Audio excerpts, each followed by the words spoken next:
নমস্কাৰ অনলাইন বিদ্যালয়লৈ আপোনালোক সকলোকে স্বাগতম জনাইছো শিক্ষা বিভাগৰ এটা বিশেষ পোৰ্টেল যাক Hrms বুলি কোৱা হয় এই পোৰ্টেলত শিক্ষকসকলে নিজৰ নাম ৰেজিষ্ট্ৰেচন কৰিব লাগে এতিয়া বহুতো শিক্ষকে এই পোৰ্টেলত নাম ৰেজিষ্ট্ৰেচন কৰা নাই বা বহুতো শিক্ষকে নতুনকৈ এপইন্টমেন্ট পাইছে বা তেওঁলোকে নাম এতিয়া ৰেজিষ্ট্ৰেচন কৰা নাই গতিকে এই বিষয়ে এখন officially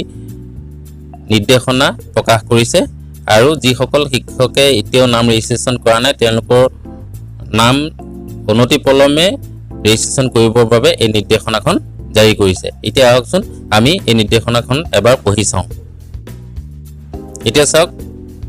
government of Assam office of the director of secondary education Assam Kahilipara Guwahati 19 dated 18/6/2022 এইখন নিৰ্দেশনাখন প্ৰকাশ কৰিছে 18 তাৰিখে আৰু এইখন ডাইৰেক্টৰ অফ সেকেন্ডাৰী এডুকেশ্যনৰ ফালৰ পৰা পঠিওৱা হৈছে কালো পঠাইছে চাওক to the inspector of school all মানে সকলো ইনস্পেক্টৰ লৈ পঠিওৱা হৈছে অল বুলি দিছে জিলাসমূহ ইয়াত দি দিছে ইয়াত গোটেই সম্পূৰ্ণ অসমৰ গোটেই জিলাখিনিৰ নাম আছে তাৰ পিছত চাওক subject registration of teacher in the portal hrms.assam.in ইয়াতে সাবজেক্টতে দি দিছে যে বিষয়টো হৈছে টিচাৰ সকলে ৰেজিষ্ট্ৰেচন কৰিব লাগে বা টিচাৰ সকলে ৰেজিষ্ট্ৰেচন কৰা সম্পৰ্কে এই পত্ৰখন বা নিৰ্দেশনাখন প্ৰেৰণ কৰা হৈছে এটা চাওক মূল কথাখিনি Sir Madam, with reference to the subject cited above, I am to state that the teacher appointed on 14/5/2022 are yet not registered in the portal hrms.assam.in. As such, you are hereby directed to initiate necessary process for registration of those teachers, including the teachers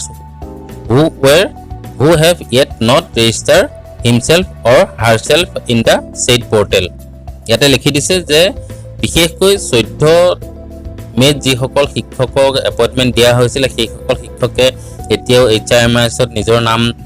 registration কৰা নাই বুলি দিছে আৰু লগতে এটো দি দিছে যে যিসকলে এতিয়াও আগৰ পুৰণা শিক্ষক যিসকলে এতিয়াও নিজৰ নাম Hrms-ত ৰেজিষ্টাৰ কৰা নাই তেওঁলোককো ৰেজিষ্টাৰ কৰিবৰ কাৰণে ব্যৱস্থা লবলৈ নিৰ্দেশ দিছে তাৰপিছত লিখিছে this is for your information and immediate necessary action আৰু শেষত লিখি দিছে যে এটো আপোনাক জনোৱা হল আৰু ইয়াৰ কাৰণে তৎকালীন ব্যৱস্থা লবলৈ জনোৱা হল